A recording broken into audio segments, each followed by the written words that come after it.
تتنزل عليهم الملائكة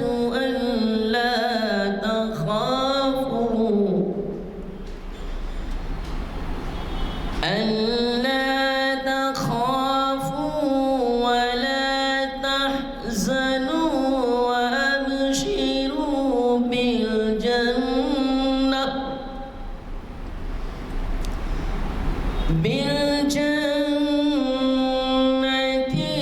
التي كنتم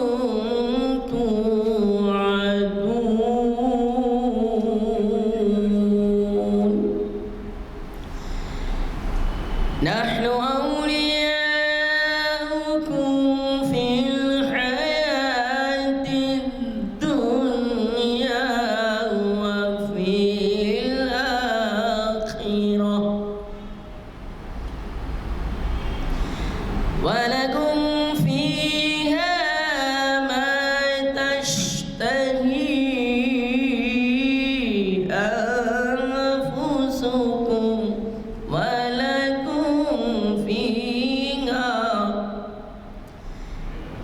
ولكم فيها ما تدعون نزلا من غفور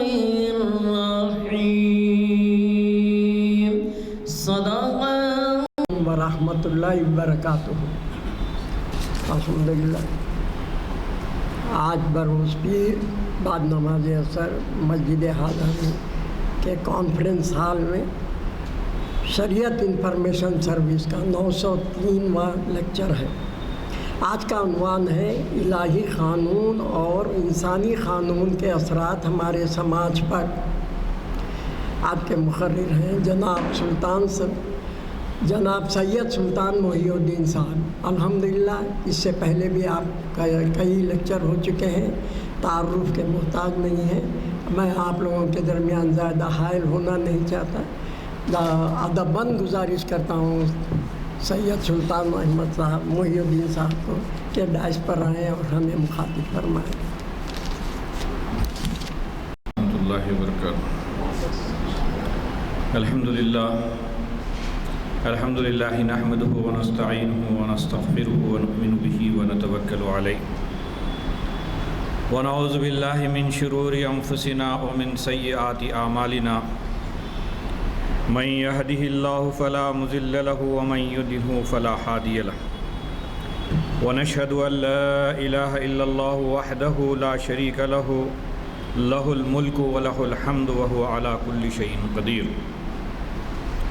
ارسلہ بالحق بشیرا ونذیرا وداعیا الی اللہ باذنہ وسراجا منیرا اما بعد فقال اللہ تعالی فی القرآن المجید والفرقان الحمید اعوذ باللہ من الشیطان الرجیم بسم اللہ الرحمن الرحیم ان ربکم اللہ الذی خلق السماوات والارض فی ستۃ ایام ثم استوى على العرش يغشي الليل النهار يطلبه حثيثا والشمس والقمر والنجوم مسخرات بأمره ألا له الخلق والأمر تبارك الله رب العالمين صدق الله العظيم وصدق رسوله النبي الكريم نحن على ذلك من الشاهدين والشاكرين۔ معزز بزرگان ملت، آج جس عنوان کے تحت آپ کے سامنے گفتگو کرنی ہے کہ الہی قانون اور انسانی قانون کے اثرات ہمارے سماج پر، یہ عنوان صرف عنوان ہی نہیں ہے بلکہ ہم سب کی ایک ضرورت بھی ہے۔ اور جس سماج میں میں اور آپ رہتے ہیں، یہ سماج انسانوں کا سماج ہے، انسانی تعلقات کا سماج ہے، اور انسان انسانیت کے تعلقات کے بغیر زندگی نہیں گزار سکتا۔ تو بے شمار تعلقات اس کے ہیں، اور ان تعلقات کے درمیان زندگی گزارنے کے لیے کچھ اصول، کچھ قوانین کی ضرورت انسان کو پڑتی ہے۔ اور کوئی ایسا سماج جس کے اندر کوئی قانون نہ ہو، کوئی اصول نہ ہو، تو اس میں سوائے تباہی، بربادی، آپس میں لڑائی جھگڑوں کے سوا کچھ نہیں ہوتے۔ اس حیثیت سے اگر آپ دیکھا جائے تو ہر انسان کے لیے کچھ حدود اور قیود مقرر ہوں، اس کی کچھ لیمیٹیشنز ہو، اس کی کچھ آزادی ہو، اور کچھ کرنے نہ کرنے کے بارے میں کہیں جواب دہ بھی ہو، اور کس کے کیا حدود ہیں، کون کہاں تک جا سکتا ہے، کس کو کہاں تک کام کرنا چاہیے، کس حد تک کام نہیں کرنا چاہیے۔ یہ ساری وہ چیزیں ہیں جو انسان کے لیے بہت بنیادی ضرورتوں میں سے آتی ہیں۔ اس لیے کہ انسانی سماج میں مختلف نسل، مختلف زبانیں اور مختلف مزاج کے لوگ سماج میں رہتے ہیں، تو ظاہر بات ہے کہ قانون ایسا ہو جس میں ہر کوئی اپنے آپ کو اس کے اندر اکاموڈیٹ کر سکے، اس کے لیے فائدہ اٹھا سکے۔ یہ کوئی ضروری نہیں ہے کہ وہ مسلمان ہی ہو، اسلام سے اس کا تعلق ہو، لیکن بحیثیت انسان، ایک انسان دوسرے انسان کے ساتھ جو رویہ ہے، ایک انسان کا دوسرے انسان کا لینے اور دینے کا معاملہ ہے، ایک انسان کا دوسرے انسان کا سماج کے اندر رہنے اور بسنے کا معاملہ ہے، اور کہیں کچھ افراد پر لوگ ڈیپینڈ ہوتے ہیں کہ ان کے ذریعے سے ہمارے مسائل حل ہوتے ہیں، کچھ لوگوں سے انسان جو ہے فائدہ اٹھاتا ہے۔ تو یہ بے شمار چیزیں ایسی ہیں جہاں پر انسان یہ انکار کر ہی نہیں سکتا کہ میں بغیر قانون کے زندگی گزاروں گا۔ یہ سوال جب آپ کرتے ہیں تو سب سے پہلا سوال ہمارے ذہن میں یہ آتا ہے کہ یہ قانون کون بنائے، کس کے قانون، کس کو اس کا اختیار ہو؟ کیا کوئی انسان بنائے، یا انسانوں کا کوئی گروہ بنائے، یا پھر چند مذہب سے تعلق رکھنے والے لوگ بیٹھ کر کے بنائیں، یا پارلیمنٹ بنائیں، اسمبلی بنائیں، یا بادشاہ بنائیں، عوام بنائیں؟ یہ بہت سے سوالات انسانی سماج میں اٹھتے رہتے ہیں۔ تو جب ہم اس پر غور کرتے ہیں تو سب سے پہلی چیز یہ کہ قانون بنے، لیکن وہ قانون ایسا ہو جو کالے اور گورے میں فرق نہ کرے، امیر اور غریب میں فرق نہ کرے، اور پڑھے لکھے اور ان پڑھ کے لیے بھی فائدہ مند ہو سکے، ایک معمولی دیہاتی کا آدمی اس سے فائدہ اٹھا سکے، ایک شہر کا آدمی اس سے فائدہ اٹھا سکے، ایک اعلیٰ تعلیمی یافتہ شخص اس سے فائدہ اٹھا سکے۔ تو یہ ساری چیزیں ایسی ہیں جس کے لیے علم درکار ہے، معلومات درکار ہے، اس کے ماضی سے بھی واقف ہو، حال سے بھی واقف ہو، مستقبل سے بھی واقف ہو۔ تو ظاہر بات ہے کہ دنیا میں جو بھی قوانین بنائیں گے، کیا ان کے پاس یہ علم ہوگا کہ ماضی کا بھی علم ہو، حال کا بھی ہو، مستقبل کا بھی ہو؟ ہم اگر غور کریں تو ہمیں پتہ چلتا ہے کہ ایسا علم کسی کے پاس بھی نہیں ہے۔ انسانوں کے پاس تو بہت سی چیزیں ایسی ہیں جو اپنے بارے میں کچھ میں اپنے ماضی کا جانتا ہوں لیکن پورا نہیں جانتا، حال کے بارے میں کچھ جانتا ہوں کچھ نہیں جانتا، ابھی ایک لمحے کے بعد میرے ساتھ کیا ہونے ہے مجھے نہیں پتا، مستقبل کے بارے میں تو بالکل ہی نہیں پتا۔ تو یہ چیزیں ایسی ہیں جہاں پر انسان بے بس ہو جاتا ہے کہ انسان کے قوانین بنانے میں جو کچھ بھی بنائے گا اس کے اندر ضرور نقص رہے گا، اس کے اندر کمزوری رہے گی۔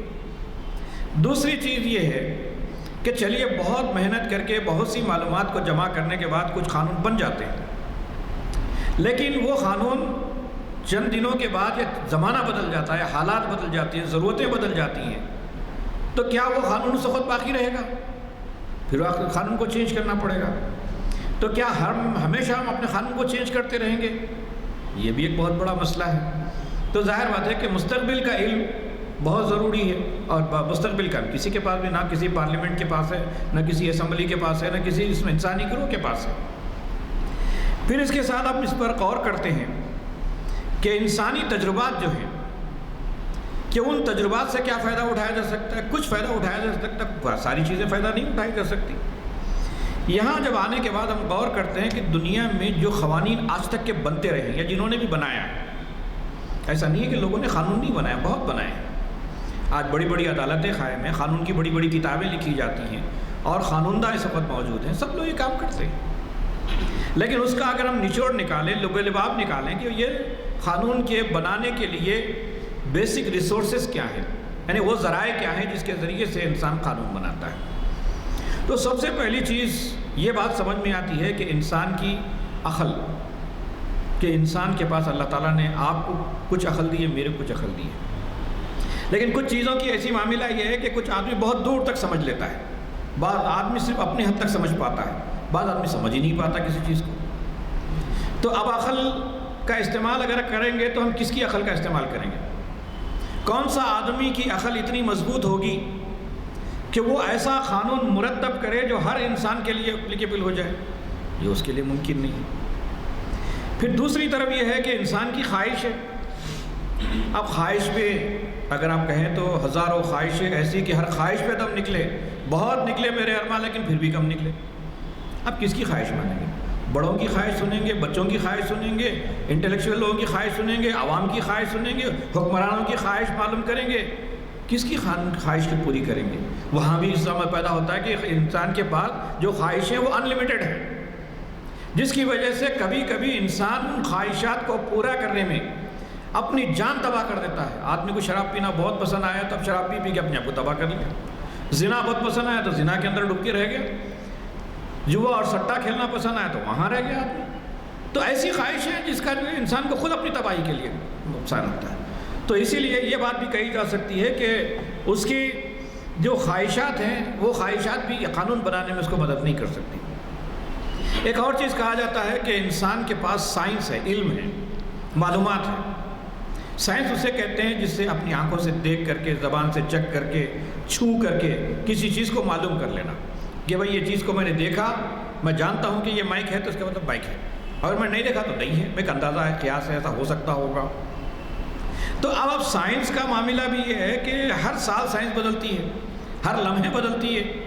پچھلے سائنسدانوں نے جتنی تحقیقات کی ہیں، چند دنوں کے بعد کہتے ہیں کہ نہیں ہماری سوچ غلط یہاں تک پہنچی تھی، اب مزید معلومات کے بعد معلوم ہوا کہ یہ چیز غلط ہے، یہ چیز صحیح ہے۔ تو بتائیے کہ کون سی سائنس کا استعمال کریں گے آپ قانون بنانے کے اندر؟ یہ بھی ایک بہت بڑا مسئلہ ہے۔ ایک اور چیز جس کو جو ہے ایز اے ذرائع کے طور پر، ریسورس کے طور پر استعمال کیا جاتا ہے، وہ انسانی تاریخ ہے۔ اب انسانی تاریخ میں وہ کون سی تاریخ ہے جس کے اندر انسان نے ترقی کی؟ کون سی ایسی تاریخ ہے جس کے اندر انسان زوال پذیر ہوا؟ اور وہ تاریخ کون سی تاریخ سے کون سی تاریخ تک یہ کامیاب ہوئے، کون سی تاریخ سے وہ ناکام ہوئے؟ اب آپ دیکھیں کہ ہسٹری کا تو معاملہ ایسا ہے کہ جو بھی ہسٹری لکھتا ہے، تاریخ لکھتا ہے، اس کا ایک مخصوص مزاج ہوتا ہے، اور اس مزاج کے مطابق جو چیز مرتب کرتا ہے وہ حقیقت نہیں ہوا کرتی۔ کچھ حقیقتیں تو ہوا کرتا تھی، مکمل حق نہیں ہوتا۔ یعنی مثال کے طور پر ہمارے زمانے کا جو تاریخ لکھی جا رہی ہے، میری کچھ معلومات ہے، آپ کی کچھ معلومات ہے، آپ کی کچھ معلومات ہے، آپ بھی تاریخ لکھ رہے ہیں، میں بھی تاریخ لکھ رہا ہوں، لیکن ایک ہی وقت کی تاریخ چار لوگ اگر لکھتے ہیں، چار ڈیفرنٹ اینگل سے لکھیں گے اس میں۔ تو مسئلہ یہ ہے کہ قانون بھی کے لیے جو ہے یہ چیز بھی ہمیں معلوم نہیں ہو سکتی، اور اس کی وجہ سے بھی ہم یہاں پر مایوسی کا شکار ہوتے ہیں۔ اب یہاں آنے کے بعد انسان کے لیے صرف قرآن اس کی رہنمائی کرتا ہے۔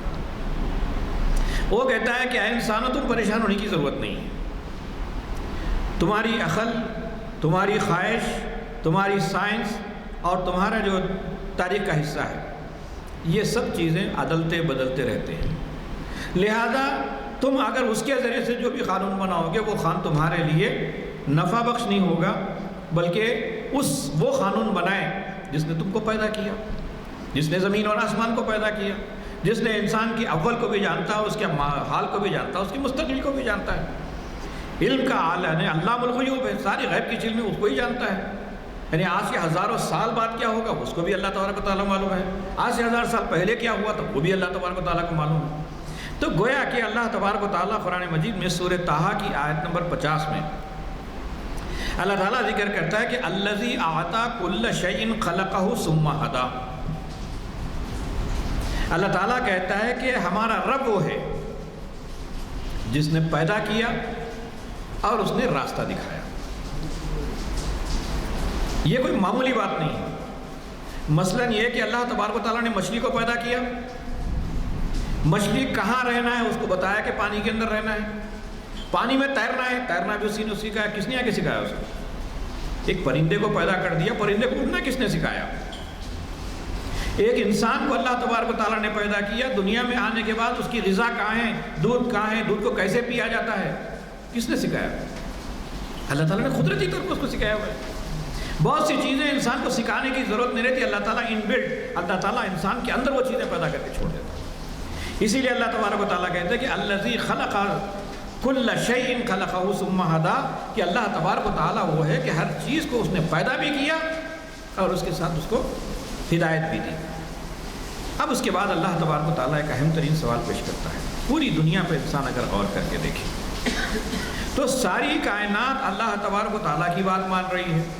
اللہ تعالیٰ نے اس کے لیے جو قانون مقرر کر دیا اس قانون کی پابندی کر رہی ہے. انسان کو تھوڑی سی آزادی دی گئی کہ تم اس دنیا کے اندر رہتے ہوئے تم کو اس بات کی آزادی ہے تو چاہے تو تم میرے قانون پر عمل کر سکتے ہو یا اپنی مرضی سے قانون بنا کے عمل کر سکتے ہو.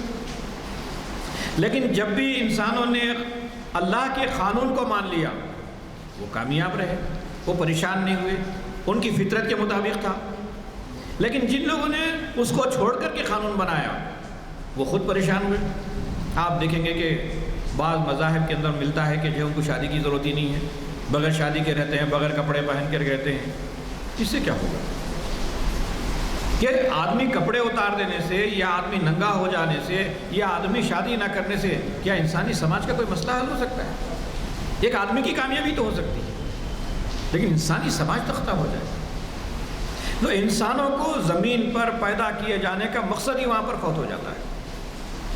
اسی لیے اللہ تبارک و تعالیٰ نے اس کے اندر آپ دیکھیں گے کہ میں نے 4 چیزوں کا ذکر کیا جس کے اندر ایک تو انسان کی خواہش ہے، انسان کی عقل ہے، انسان کی تاریخ ہے، انسان کی سائنس ہے. قانون میں اللہ تعالیٰ کے قانون میں یہ چاروں چیزوں کی رعایت رکھی گئی. انسان کی خواہشات پوری کرنے کی جگہ بھی رکھی اللہ تعالیٰ نے، اس کے اندر کچھ لمٹس مقرر کیے. اللہ تبارک و تعالیٰ نے ہر انسان کو عقل کا استعمال کرنے کے لیے بھی کچھ آزاد چھوڑا ہے. افلا تعقلون افلا یتدبرون القرآن، کیا تم عقل سے کام نہیں لیتے؟ کیا تم قرآن پہ غور نہیں کرتے؟ ہم جو بات کہہ رہے ہیں اس پہ غور و فکر کیوں نہیں کرتے؟ اللہ تعالیٰ نے کہا کہ عقل کا بھی استعمال کرو. پھر اللہ تبارک و تعالیٰ بتاتا ہے کہ جو سائنس جس کو تم کہتے ہو، وہ سائنس جو تم بہت زمانے کے بعد تم ریسرچ کر کر کے وہاں تک آتے ہو، قرآن 1400 سال پہلے وہ کہتا ہے. سائنسدانوں نے پہلے کہا کہ زمین کانسٹینٹ ٹھہری ہوئی ہے، اس کے اطراف سیارے گھوم رہے ہیں. کچھ دن کے بعد کہا کہ نہیں زمین بھی گھوم رہی ہے، سیارے بھی گھوم رہے ہیں. کچھ دن کہا کہ نہیں سورج ٹھہرا ہوا ہے، باقی سارے چیزیں گھوم رہے ہیں. یہ تو سائنس چینج ہوتی رہتی ہے. اللہ تبارک و تعالیٰ نے آج سے 1400 سال پہلے سیدھا قرآن میں کہا کل فی فلک یسبحون، کہ ہر چیز اون آربٹ میں اون ایکسس میں خود گھوم رہی ہے، پھر چکر بھی لگا رہی ہے. بات کلیئر ہو گئی. تو اللہ تبارک و تعالیٰ کہتا ہے کہ تم جتنا ریسرچ کر کے تم وہاں پہنچتے ہو وہ بات ہم پہلے سے کر دیں، اس کے لیے اپنا وقت کیوں ضائع کرتے ہو؟ پھر اس کے بعد اللہ تبارک و تعالیٰ یہ بات بتاتے ہیں کہ افغیر دین اللہ یبغون ولہ اسلم من فی السماوات والارض طوعا وکرہا والیہ یرجعون. اے انسان، لوگوں اللہ کی اطاعت کے طریقے یعنی دین اللہ، یعنی اللہ کا دین یا اللہ کے طریقے زندگی یا اللہ کا قانون کو چھوڑ کر کوئی اور طریقہ اختیار کرنا چاہتے ہو. حالانکہ زمین اور آسمانوں کی ہر چیز، چاہے سورج، چاند، زمین، آسمان، جتنی چیزیں چاروں ناکار چاہ کے نہ چاہ کے قانون کی پابندی کر رہے اللہ کی. کیا سورج اللہ کے قانون کو چھوڑ کر کے کوئی اور کام کرتا ہے؟ سورج گرمی دینے کے بجائے کوئی اور کام کرنے لگ گیا؟ چاند اپنا کام چھوڑ کے کوئی اور کام کرنے لگ گیا؟ پانی اپنا کام چھوڑ کے کوئی اور کام کرنے کے لگ گیا؟ نہیں لگا. تو اللہ تعالیٰ پوچھ رہے ہیں کہ پوری کائنات جس کے قانون کی پابندی کرنے کے نتیجے میں تم یہاں زمین پہ زندہ ہو. اگر سورج چاند اگر آپس میں لڑائی کرتے تو آپس میں لڑائی ہوتی یا ایک جنا کام بند کر دیتا تو کیا انسان کی زندگی اس زمین پر ممکن تھی؟ ممکن ہی نہیں تھی انسانی زندگی. تو اللہ تعالیٰ پوچھتے ہیں کہ جو چار اور ناچار وہ جب اس کی بات مان رہے ہیں تو تم اس کو چھوڑ کر کے کہاں جاتے ہو؟ اب دیکھیے اللہ تبارک و تعالیٰ انسان کی عقل کو اپیل کرتا ہے کہ یہ بات اللہ تعالیٰ صرف ہوا میں نہیں کہتا کہ بھائی غیب کا علم ہے مان لو، ہے غیب کا علم ضرور، لیکن اس کو اس طریقے سے سمجھاتا ہے کہ اے انسان تو اگر غور کرے گا تو تیرے کو بات سمجھ میں آ جائے گی، تو غور نہیں کرنا چاہے گا اپنی آنکھیں بند کر لے گا، تیرا مسئلہ ہے۔ یعنی سورج کے سامنے اگر میں کھڑوں اور ٹھہر کے میں کہوں کہ میں سورج کو نہیں مانتا، میں سورج کو نہیں دیکھا، میں اپنی آنکھیں بند کر لوں، یہ میرا مسئلہ ہے، ورنہ سورج کا تو کوئی نہیں بگڑا کچھ بھی۔ اگر میں دیکھوں تو اس کے اندر روشنی مجھے مل جائے، اس سے گرمی میرے کو ملے گی، اس سے جو فائدے ہوں گے حاصل ہوں گے، تو یہ انسان اس سے فائدہ اٹھائے نہ کہ اس کو چھوڑ دے۔ اللہ تعالیٰ کہتے ہیں کہ ان ربکم اللہ الذی خلق السماوات والارض فی ستۃ ایام، در حقیقت تمہارا رب وہ ہے جو اللہ ہی ہے جس نے زمین اور آسمانوں کو 6 دنوں میں بنایا۔ اب یہاں اللہ تعالیٰ نے 6 دنوں میں بنانے کا تذکرہ خاص طور پر اس لیے کیا ہے کہ انسان کو یہ سمجھ میں آ جائے کہ یہ زمین اور آسمان اچانک نہیں ہوں گے، اس کے پیچھے بڑا منصوبہ کام کر رہا ہے، بڑی پلاننگ اس کے پیچھے کام کر رہی ہے۔ یعنی آپ ایک مشین لیتے ہیں، 5 سال 10 سال استعمال کرتے ہیں تو آہستہ آہستہ اس کے پرزے ڈھیلے ہو جاتے ہیں، کمزور پڑ جاتے ہیں، اس میں پرابلم آ جاتی ہے۔ اب یہ سیارے لاکھوں کروڑوں سال سے زندہ ہیں اور اپنے روٹین میں اپنا کام کر رہے ہیں، کبھی سورج کا سائز چھوٹا بڑا ہو گیا، کبھی چاند کا سائز چھوٹا بڑا ہو گیا، کبھی اس کے اندر کوئی ریپیئرنگ کی ضرورت پڑ گئی، کہ اورالنگ کی ضرورت پڑ گئی، کبھی تیل ڈالنے کی ضرورت پڑ گئی، نہیں بھائی ابھی صبح زمین آسمان کے اندر جو ہے اب ذرا سا اورالنگ کا ٹائم ہے، تھوڑے دن کے لیے لوگ کام نہیں کریں گے، ایسا کبھی ہوا ہے؟ یعنی اللہ تعالیٰ نے جس دن بنایا اس دن سے آج تک اور نامعلوم کب تک یہ اپنا پورا کام کرتے رہیں گے، اس کے اندر کبھی کمی بیشی نہیں ہوگی۔ جس طریقے سے مشین خراب ہوتی ہے اس طریقے سے یہ خراب نہیں ہوں گے۔ تو اللہ تعالیٰ کہتا ہے کہ فی ستۃ ایام، کہ اللہ تعالیٰ نے 6 دنوں میں اس کو بنایا ہے، پھر اس کے بعد فرمایا کہ ثم استوى علی العرش، یعنی بنا کے اس کو اس کے حوالے نہیں کر دیا، بلکہ سورج کو بھی اپنے کنٹرول میں رکھا، چاند کو بھی اپنے کنٹرول میں رکھا، پانی کو بھی اپنے کنٹرول میں رکھا، ہوا کو بھی اپنے کنٹرول میں رکھا، انسان کو بھی اپنے کنٹرول میں رکھا۔ آپ پوچھیں گے کنٹرول رکھنے کا فائدہ کیا ہے؟ آج آپ کو معلوم ہے کہ بارش نہیں ہوئی، انسان پریشان، بارش ہوئی زیادہ ہو گئی پھر پریشان، کیا کرے؟ تو اللہ تعالیٰ کو معلوم ہے کہ کہاں کتنی بارش بھیجنی ہے، اس کو اپنے کنٹرول پہ رکھا ہے۔ انسانوں کو بتاتا رہتا ہے دیکھو بہت مانگ رہے پانی، اگر تھوڑا بڑھ کے دیا تو پریشان ہو جاؤ، نہیں دیا تو پریشان ہو جاؤ۔ تو اللہ تعالیٰ دنیا میں یہ نمونے ہم کو دکھاتا ہے۔ ابھی دیکھ رہے ہیں کہ بہت سے علاقوں کے اندر بڑی بڑی باڑھ آئی ہے، لوگ بڑے پریشان ہیں، یعنی پانی میں بیٹھے ہوئے، پینے کے لیے پانی نہیں ہے، پانی میں بیٹھے ہوئے، چھتوں پہ بیٹھے ہوئے، یعنی پی لیے اب باہر نکلنے کے لیے جگہ نہیں ہے، کتنی مشکل ہے انسان۔ تو اللہ تعالیٰ کہتے ہیں کہ یغشی اللیل النہار یطلبہ حثیثا والشمس والقمر والنجوم مسخرات بامرہ۔ اللہ تعالیٰ بڑے جچے تلے الفاظ استعمال کرتا ہے۔ اللہ تعالیٰ فرماتا ہے کہ رات کو دن پر ڈھانک دیتا ہے۔ کبھی ایسا نہیں ہوا کہ رات کے بعد پھر رات آ گئی، دن کے بعد پھر دن آ گیا، نہیں، رات کے بعد دن، دن کے بعد رات، ایک مسلسل ہے۔ اس لیے کہ ایک آدمی کام کرتا ہے 5 گھنٹے 8 گھنٹے 10 گھنٹے 12 گھنٹے، زیادہ سے زیادہ 16 گھنٹے، اس کے بعد تو نیند آنا ہی آنا ہے۔ اگر ہم نہیں بھی سونا چاہیں گے تو پھر بھی اونگ آئیں گے، جھٹکے لگیں گے انسان کے۔ تو پتہ چلا کہ اللہ تعالیٰ نے وہ کیوں رکھا، اس لیے کہ آدمی جب سو کے اٹھتا ہے تو پھر تازہ ہو جاتا ہے، اس کی ضرورت ہے وہ۔ تو کبھی کبھی آدمی سوچتا ہے میں سونا نہیں چاہتا، کتنے دن نہیں سو گے بھائی، 1 دن 2 دن 3 دن تو سونا ہی پڑے گا آپ کو۔ آپ نہیں بھی سوئیں گے تو نیند آ جائے گی، کیونکہ اس کی پوری باڈی کو ری ایکٹیو کرنا ہے، اس کو تازہ تر و تازہ کرنے کی ضرورت ہے۔ آپ ان لوگوں سے پوچھیں جن کو نیند نہیں آتی، وہ لوگ رات بھر ٹیبلٹیں کھا کے پریشان ہیں، نیند نہیں آ رہی۔ تو اللہ تعالیٰ کی نیند بھی ایک بہت بڑی نعمت، اونگ بھی ایک بہت بڑی نعمت ہے۔ پھر اللہ تبارک و تعالیٰ کہتے ہیں کہ جس نے سورج چاند تارے سب پیدا کیے اور سب اس کے تابع فرمان ہیں، یعنی اس کے قانون کو مانتے، اس کے قانون پر چلتے۔ خبردار اسی کی خلق اور اسی کا امر، الا لہ الخلق والامر، یعنی پیدا کرنے والا بھی وہ، اس کے اوپر حکم دینے والا بھی وہ۔ یہ ہے اصل جملہ، اس کے اندر میرے اور آپ کے لیے سوال ہے کہ انسانی قانون خدا کا قانون نہیں، کیونکہ تمہارے پاس وہ علم ہے ہی نہیں جو چیز تم بنا رہے ہو، جس میں جو بھی بناؤ گے تمہارا نقصان ہوگا۔ اللہ تعالیٰ کہتا ہے کہ انسان کو میں نے پیدا کیا، میں جانتا ہوں. جیسے مثال کے طور پر یہ مائک جو ہے آہوجا کمپنی کا آپ نے لیا ہے، تو آہوجا کمپنی والا خود بتائے گا کہ اس کو کیسے استعمال کرنا ہے. کسی اور کم کا مینول لا کے آپ اس کو سیٹ نہیں کر سکتے. تو اللہ تعالیٰ نے کس کو پیدا کیا؟ جس کو انسان کو پیدا کیا وہ بتائے گا کہ دوسرے لوگ بتائیں گے اس کو. تو پتہ چلا کہ انسان کو قانون بتانا بھی اللہ تعالیٰ کی ذمہ داری ہے. اسی لیے اللہ تعالیٰ کہتا ہے کہ خلق بھی ہماری، حکم بھی ہمارا. اللہ تعالیٰ فرماتا ہے تبارک اللہ رب العالمین، وہ بڑا بابرکت ہے. یعنی اس کے قانون کے اندر برکتیں ہی برکتیں ہیں، اس کے اندر کوئی نقصان نہیں ہے. سارے جہاں کا پروردگار ہے. اب دیکھیے اس کے علم کا تذکرہ اللہ تعالیٰ کس طریقے سے کہتا ہے. اللہ تعالیٰ کہتا ہے کہ ان اللہ لا یخفی علیہ شیء فی الارض ولا فی السماء، زمین اور آسمانوں میں کوئی چیز اللہ سے چھپی ہوئی نہیں، پوشیدہ نہیں.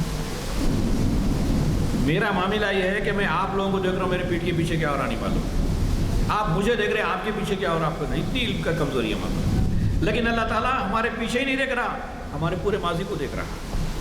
جب ہم نہیں تھے تب کا بھی واقف ہے، آج ہم ہیں، ہمارے بارے میں کل ہم نہیں رہیں گے کیا ہوگا وہ بھی اللہ تعالیٰ کو معلوم. تو اللہ تعالیٰ کہتا ہے کہ لا یخفی علیہ شیء فی الارض ولا فی السماء، کہ زمین اور آسمان میں کوئی چیز ایسی نہیں ہے جس کے بغیر کو اللہ تعالیٰ سے چھپی ہوئی ہو، پوشیدہ.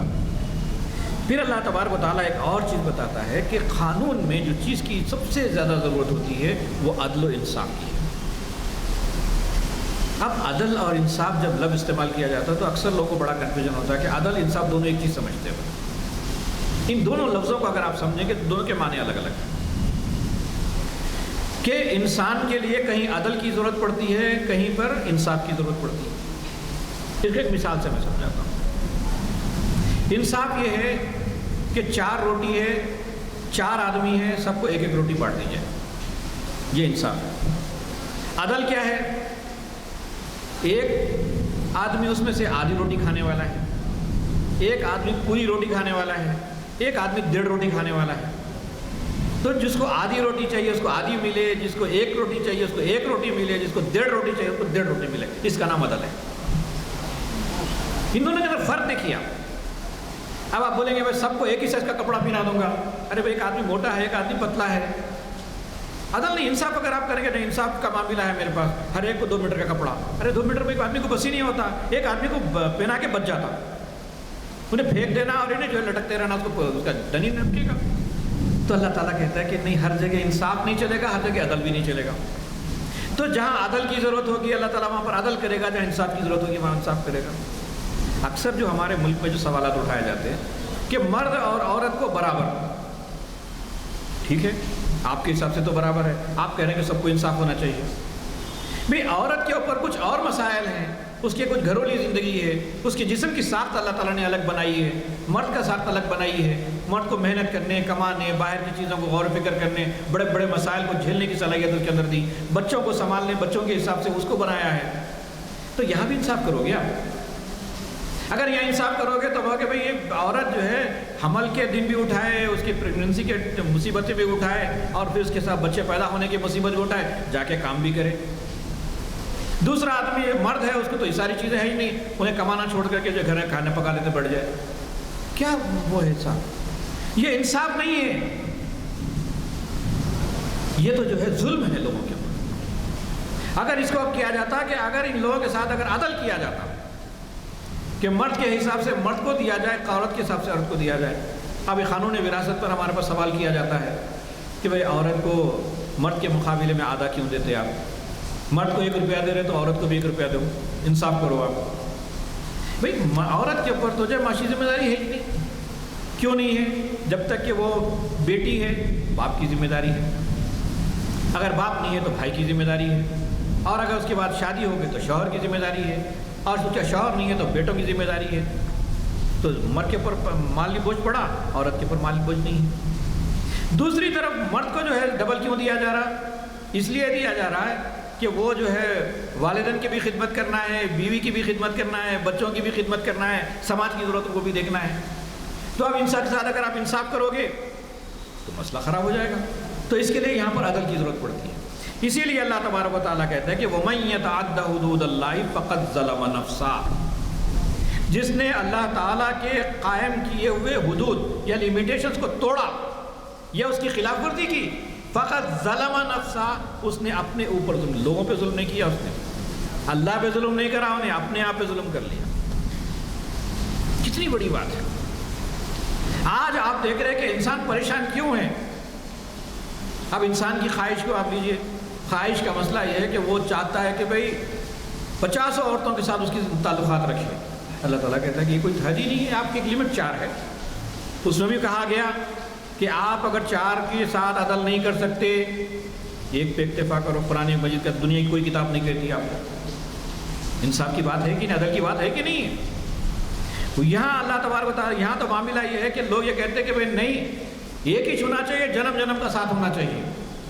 لیکن پرابلم کیا ہے؟ انہیں ایک جو ہے رجسٹرڈ ہے، ان رجسٹرڈ 10 ہے۔ یہ تو اس سے زیادہ نقصان ہوا۔ تو اب سماج میں جن لوگوں کے ساتھ آپ ناجائز تعلقات رکھیں گے، وہ عورتوں کو کہاں سے لائیں گے آپ؟ یعنی اسی سماج کی عورتیں تو ہوں گی نا، یعنی وہی عورتیں ہوں گی جو کسی کی ماں ہوگی، کسی کی بیٹی ہوگی، کسی کی بہن ہوگی، کسی کی بیوی ہوگی۔ تو کون ایسا مرد ہوگا جو اپنی بیوی کو، اپنی بیٹی کو، اپنی ماں کو، اپنی بہن کو اس طرح کے غلط کام کرنے کے لیے چھوڑ دے گا؟ کوئی تیار ہوگا؟ لیکن آپ کیوں کرتے ہو؟ تو اللہ تعالیٰ نے کہا کہ نہیں، ایسا نہیں ہو سکتا۔ ایک تو یہ کہ رشتہ داروں میں، قریب ترین رشتہ داروں میں شادی نہیں، باپ بیٹے کی شادی نہیں ہو سکتی، بھائی بہن کی شادی نہیں ہو سکتی، ماموں بھانجی کی شادی نہیں ہو سکتی، چچا بھتیجے کی شادی نہیں ہو سکتی۔ یہ لمیٹیشن مقرر کی اللہ تعالیٰ نے۔ پھر اللہ تعالیٰ نے کہا کہ نہیں، دور کے رشتے جو ہیں ان کے اندر آپ کر سکتے ہو، خلیری بہن، چچیری بہن سے نکاح کر سکتے ہو، اس کے لیے الگ قانون بنایا۔ اللہ تعالیٰ نے شادی کا حکم بھی دیا، شادی سے منع بھی کیا کہ یہ شادی نہیں کر سکتے، یہاں پر ٹھہرنا چاہیے۔ یعنی آپ کی خواہش کو بھی پورا کیا اور اس کے اندر ایک تعلقات کو مینٹین کیا۔ تو یہ بڑا خوبصورت چیز ہے جو اللہ تعالیٰ نے انسان کو دی۔ آج ہمارے ملک میں یہ بات کہی جا رہی ہے کہ سب کے لیے ایک ہی قانون، یکساں سے بالکل۔ ارے بھائی یکساں قانون کیسے بناؤ گے بھائی؟ ارے عورت کے لیے، مرد کے لیے ایک ہی قانون بنا دو گے آپ؟ عورت کے مسائل الگ ہیں، مرد کے مسائل الگ ہیں۔ آپ بچہ جب پیدا ہوتا ہے، آپ غور کر کے دیکھیے کہ جب بچہ جو ہے ذرا بڑا ہوتا ہے تو جو مرد بچہ جو ہوتا ہے وہ کھینچنے، توڑنے، ذرا بڑا طاقتور نئے نئے کام کرتا رہا، اس کے مخالف بچی نازک وغیرہ بڑی آرام سے رہتی ہے۔ اس کے اندر اللہ تعالیٰ نے نزاکت رکھی، اس کے اندر اللہ تعالیٰ نے سختی رکھی۔ تو جو محنت کرنے کے لیے جس طرح کا جسم چاہیے، اللہ تعالیٰ نے ویسا جسم اس کو عطا کیا، اور اس کو گھر کے کام کاج کو سنبھالنے کے لیے جیسی نزاکت چاہیے وہ نزاکت اس کے اندر اللہ تعالیٰ نے پیدا کی۔ تو پیدا کرنے والا جانتا ہے کہ اس کا قانون کیسا ہو، یا ہم جانتے ہیں اس کا قانون، یا پارلیمنٹ جانے گا، یا انسانی قانون جانے گا۔ تو یہ ہے وہ مسئلہ جس کو انسان سمجھنے کی ضرورت ہے۔ اللہ تعالیٰ کہتا ہے کہ وَمَن يَتَعَدَّ حُدُودَ اللَّهِ فَقَدْ ظَلَمَ نَفْسَهُ، جس نے اللہ تعالیٰ نے جو حدود مقرر کر دیے، ان حدود کو جو توڑا، فَقَدْ ظَلَمَ نَفْسَهُ، اس کا اپنا نقصان ہے۔ آج حالت یہ ہو گئی خواہش کی، اب بھائی ایک عورت مرد سے شادی کیوں کرے؟ عورت عورت سے شادی کر لے، مرد سے شادی کر لے۔ ارے اس کے ساتھ یہ ہے کہ ایک شادی ہو جائے تو جنم جنم کا ساتھ۔ ارے بھائی اگر کسی کے شوہر بیوی کے تعلقات اگر نہیں جم رہے تو اللہ تعالیٰ نے کہ فَإِمْسَاكُمْ بِمَعْرُوفٍ أَوْ تَسْرِيحٌ بِإِحْسَانٍ، یا تو بھلے طریقے سے دونوں ساتھ میں رہو، یا تو بھلے طریقے سے جدا ہو جاؤ، تاکہ تم کو بھی آزادی ملے، اس کو بھی آزادی ملے، وہ دوسری شادی کر کے رہے، آپ دوسری شادی کر کے زندگی گزارو۔ انہیں زندگی کو خوبصورت بنانے کے بجائے آپ اپنے آپ پر مصیبتیں کھڑی کر رہے ہیں۔ آپ کہہ رہے کہ بھائی نہیں، جنم جنم کا ساتھ زندگی چلو نکو چلو، لیکن وہ زندگی سے ٹوٹیں گے نہیں۔ تو اب مسئلہ یہ ہوگا کہ آپ ساتھ میں رہ بھی نہیں سکتے، چھوڑ بھی نہیں سکتے، کیا ہوگا؟ یعنی آپ کے نام پر ایک آدمی سے ایک عورت زندہ رہے، اس کو کوئی اس کی خواہش پوری نہ ہو، اس کی بچوں کی ضرورت پوری نہ کرو، اس کے دیکھنے والا کوئی نہ ہو، آپ صرف شادی کر کے چھوڑ دیے۔ تو یہ جو مسائل ہے، ان مسائل کا حل صرف اسلام کے پاس ہے، ان مسائل کا صرف اللہ تبارک و تعالیٰ کے پاس ہے، اللہ کی کتاب کے پاس ہے۔ اسی لیے اللہ تبارک و تعالیٰ کہتا ہے وَمَن لَّمْ يَحْكُم بِمَا أَنزَلَ اللَّهُ فَأُولَٰئِكَ هُمُ الْكَافِرُونَ، جس نے خدا کی اتاری ہوئی قانون کے خلاف عمل کیا، یا قانون کو نافذ کیا، یا قانون کو تسلیم کیا، اس نے کفر کیا، اس نے انکار کیا۔ پھر اللہ تعالیٰ نے فرمایا کہ وَمَن لَّمْ يَحْكُم بِمَا أَنزَلَ اللَّهُ فَأُولَٰئِكَ هُمُ الظَّالِمُونَ، جس نے اللہ کے قانون کو چھوڑ کر کسی اور قانون کو مانا، اس نے اپنے پر ظلم کیا، سماج پر ظلم کیا اس نے۔ پھر اللہ تبارک و تعالیٰ کہ وَمَن لَّمْ يَحْكُم بِمَا أَنزَلَ اللَّهُ فَأُولَٰئِكَ هُمُ الْفَاسِقُونَ، جو لوگ اللہ کے اتارے ہوئے قانون کو چھوڑ کر کے دوسرے قانون کو عمل کیا، اس نے فاسق ہے، یعنی گناہ گار ہے، انہیں گناہوں کو اختیار کیا۔ آپ اندازہ کیجئے کہ اللہ تبارک و تعالیٰ کس بہترین انداز سے بات کو سمجھاتا ہے۔ اب اللہ تبارک و تعالیٰ ہمارے سماج کے مسائل کو حل کرنے کے ضمن میں جو بہت خوبصورت پلاننگ دیتا ہے اس پہ آپ غور کیجیے. تو یہ میرے اور آپ کے لیے بہت ضروری ہے. اپنے خاندانوں کے اندر اگر آپ ڈھونڈ کر کے دیکھیں تو بہت سے مسائل اس قانون کو نہ ماننے کا نتیجہ ہے. ایسے تو بہت سی چیزیں ہو سکتی ہے. میں مثال کے طور پر ایک چیز پہ آپ کے سامنے پیش کرتا ہوں. اللہ تعالیٰ کہتا ہے کہ وَأَنْكِحُوا الْأَيَامَ مِنْكُمْ فَالصَّالِحَاتِ مِنْ عِبَادِكُمْ وَإِمَائِكُمْ. تم میں سے جو لوگ مجرد ہوں یعنی اکیلے ہوں, یعنی شادی ہو کے ختم ہو گئی یا شادی کے سے بغیر, چاہے وہ مرد ہو کہ عورت ہو, ان کے نکاح کر دو. یہ سماج کی ذمہ داری دی گئی. باپ ہے تو بیٹی کا خیال کرے. اگر شوہر کا انتقال ہوگا تو سسرال والے یا پھر مائکے والے کچھ بھی کر کے جو ہے اس لڑکی کو اکیلا مت چھوڑے, اس کو دوسرا نکاح کرے. اس نہیں کرنے کے نتیجے کیا ہے؟ اب وہ ساری زندگی بیچاری جو ہے بغیر شوہر کی زندگی گزار رہی ہے. ادھر جو ہے بہت سے لوگ جو ہے مرد جو ہے بغیر شادی تو ہو گئی, بچے تو ہو گئے, اب بڑھاپے میں بیوی کا انتقال ہو گیا. ایمانداری سے آپ لوگ بتائیے کہ انسان کو عورت کی ضرورت یا مرد کو بیوی کی شوہر کو جو ہے جو ضرورت پڑتی ہے, یہ جوانی میں زیادہ پڑتی ہے, بڑھاپے میں زیادہ ضرورت پڑتی ہے؟ بڑھاپے میں زیادہ ضرورت پڑتی ہے. جوانی میں تو ایک جذباتی رشتہ ہوتا ہے, ایک جذباتی تعلق ہوتا ہے. بڑھاپے میں تو انسان ایک دوسرے کا سہارا بنتا ہے, ایک دوسرے کی ضرورتیں پورا کرتا ہے, ایک دوسرے کی دل کی بات کہنے کا موقع ملتا ہے. اس آدمی کے دل سے پوچھیے کہ جس کی بیوی کا انتقال ہو گیا, آج وہ ہے, آج اپنی دل کی بات کسی سے کہہ سکتا ہے, پوچھ سکتا ہے. اور کوئی عورت اگر کوئی چاہے وہ ماں ہو, بہن ہو, بیٹی ہو, اس کی خدمت کری تو اس کے بھی کچھ حدیں ہیں, وہاں اس سے آگے وہ خدمت نہیں کر سکتی. اگر بیوی ہو تو اس کے آگے بڑھ کے خدمت کر سکتی ہے. تو یہ سب چیزیں ایسی ہیں جس کا حل صرف اسلام کے پاس ہے, جس کا حل صرف قرآن کے پاس ہے. وہ کہتا ہے کہ میں قانون بنانے والا, اس لیے اللہ تعالیٰ کہہ رہا ہے کہ کوئی آدمی اگر بوڑھا بھی ہو جائے لیکن اس کے بعد بیوی نہیں ہے تو اس کو شادی کر لینا چاہیے.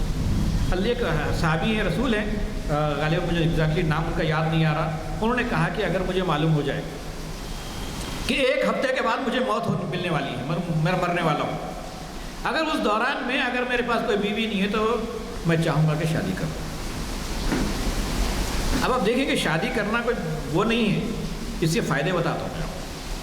سب سے پہلی چیز, اگر اس عمر میں بھی اگر شادی ہو جاتی ہے, ایک دوسرے کے لیے سہارا بن جاتے ہیں, ایک دوسرے کے لیے ضرورتوں پہ کام آ جاتے ہیں, ایک دوسرے کا خیال رکھ لیتے ہیں. اس سے بڑھ کر کے یہ ہے کہ اگر شوہر کا انتقال ہو جائے تو شوہر کی جائیداد میں سے بیوی کو حصہ مل گیا. بیچاری کل تک کچھ بھی نہیں تھا, اچانک مالدار بن گئی. بیوی کا انتقال ہو جائے تو شوہر کو اس کے اندر حصہ مل گیا, وہاں سے اس کو پیسے ملے. تو اللہ تعالیٰ نے سماج میں جو دولت ایک جگہ پہ رکی ہوئی ہے اس کو بانٹ دیتا ہے. ورنہ کیا ہوتا ہے, لاکھوں کروڑوں کی جائیدادیں پڑی ہوئی ہے, ایک جگہ پہ پڑی ہوئی ہے, نہ وہ خود استعمال کر سکتا ہے نہ دوسرا کو استعمال کرے اس کے لیے. تو اللہ تعالیٰ کا یہ قانون عدل پر مبنی ہے, انصاف پر مبنی نہیں ہے. انصاف کا اگر معاملہ ہوتا تو ہر آدمی کو جو ہے ایک زمین دے دیتا. یا اللہ تعالیٰ کہہ رہا ہے کہ عدل تم جتنی چاہیے اتنی لو, جتنا کر سکتے کرو, لیکن یہ یاد رکھو کہ اللہ تعالیٰ ہے, وہ دیکھنے والا ہے, اس کے سامنے حساب دینا ہے. وہ یہ تصور تمہارے اندر پیدا کرو. پھر اللہ تبارک و تعالیٰ کہتے ہیں اب ہمارے پاس مسئلہ کیا ہے, میں آپ کو بتاتا ہوں. بچیوں کی عمریں جا رہی ہیں, والدین کو خیال ہی نہیں ہے, ابھی نہیں بھائی بچی پڑھ رہی ہے, ابھی BCom کری ہے, BSc کری ہے, PG کرنا ہے, اس کو PhD کرنا ہے, یہ سب کر لے, ڈاکٹریٹ کمپلیٹ کر لے, اس کے بعد آپ کریں گے.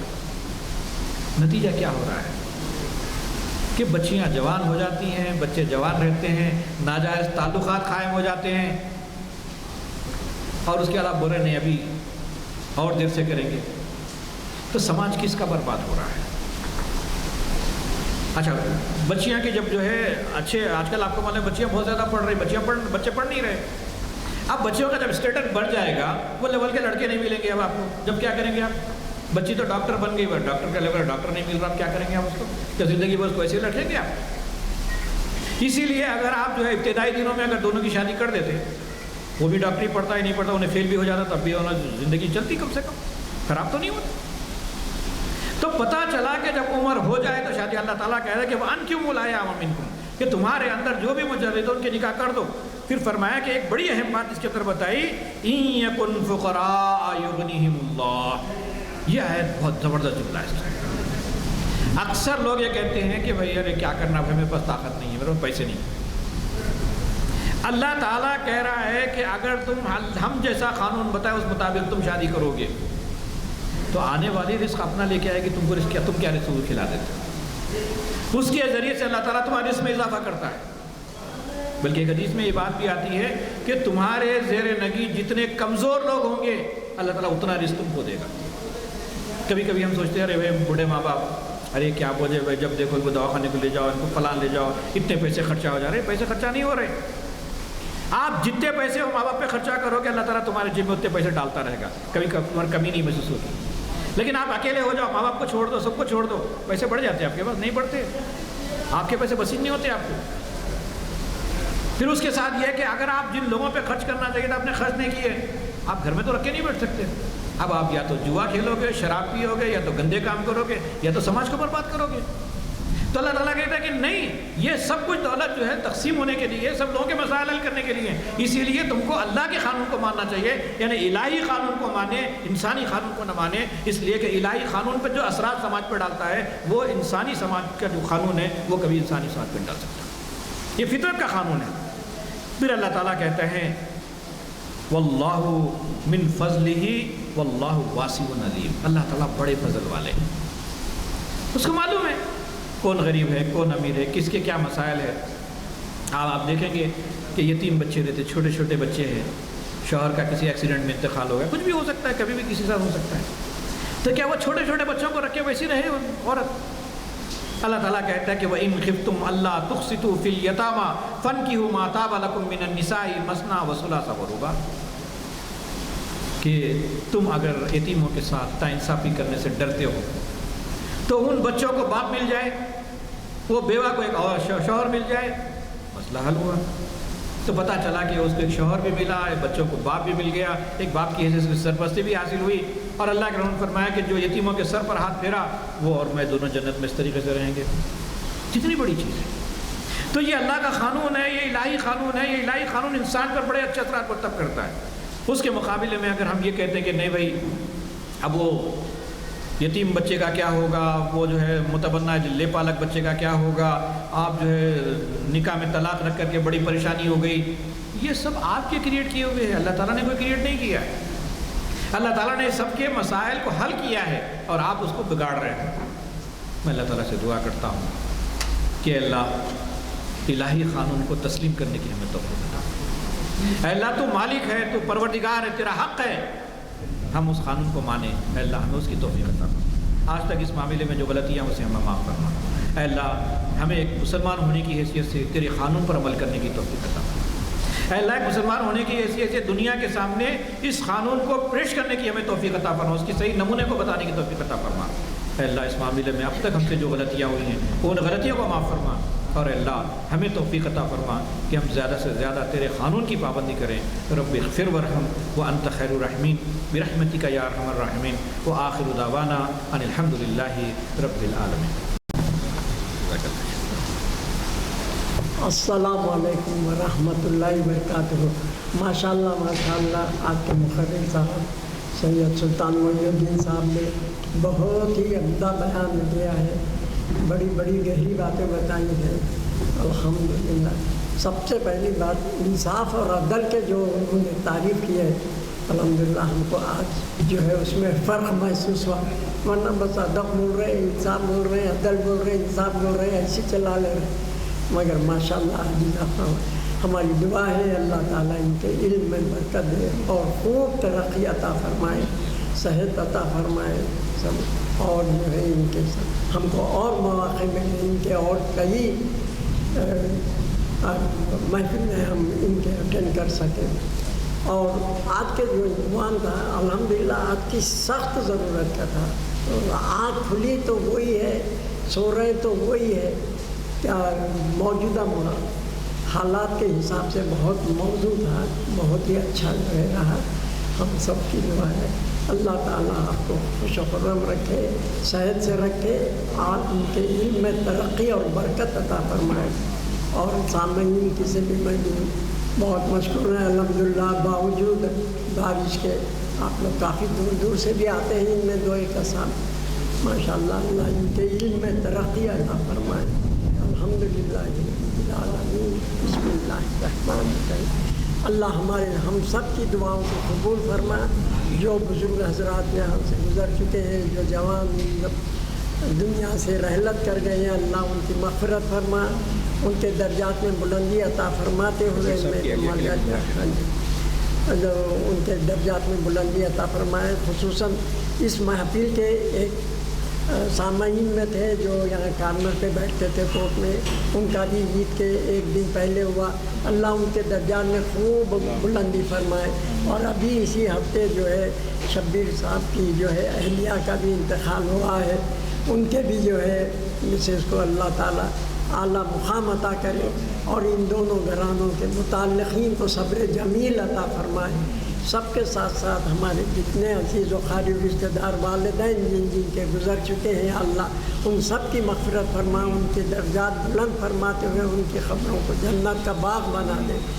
اور جو بقید حیات ہیں ہم سب کو توفیق دے، ہدایت دے، سچی توبہ کرو، ہم سب سے توبۃ النصوح کروا لے، جو حضور پاک نبی کریم صلی اللہ علیہ وسلم کا پسندیدہ ہے، اور حضور اللہ پاک کے دربار میں قبول و منظوریت کا شرف بخشے۔ یا الہ العالمین، یا رحم الراحمین، اللہ ہم کو توجہ دے، ہدایت دے، ہماری مغفرت کی بھی ہم دعا کرتے رہیں، اور حضور پاک نبی کریم صلی اللہ علیہ وسلم کی پیاری پیاری سنتوں پر عمل کرنے والا بنا دے۔ اے اللہ جن لڑکے لڑکیوں کی شادیاں ہونا ہے ان کے شادیوں کے اسباب بنا دے۔ اے اللہ جو مخروض ہیں ان کے قرضوں کی ادائیگی کے اسباب بنا دے۔ اے اللہ جو بیمار ہیں ان کو شفائے کاملہ عاجلہ مستعملہ عطا فرما۔ چلتے پھرتے ملاقاتوں پر کئی دوست احباب عزیز و اقربا دعاؤں کی گزارش کرتے ہیں، یا اللہ ان تمام کی درخواستیں میں آپ کے دربار میں پیش کرتا ہوں۔ یا اللہ سب کی حاجتوں سے، تکالیف سے، مسائل سے، جو ہے ضروریات سے تو بخوبی واقف ہے، میں دہرانا نہیں چاہتا، کسی کو شرمندہ کرنا نہیں چاہتا، میرے مولا تم بخوبی واقف ہے، لیکن جن نے گزارش کی ہے یا اللہ ان تمام کی درخواستوں کو میں تیرے دربار میں پیش کرتا ہوں۔ یا اللہ ان تمام کے جائز مقاصد و حاجات میں کامیابی کامرانی عطا فرما۔ اللہم اغفر لی وارحمنی واہدنی وعافینی ورزقنی، سبحان اللہ بحمدہ، سبحان اللہ العظیم۔ اللہم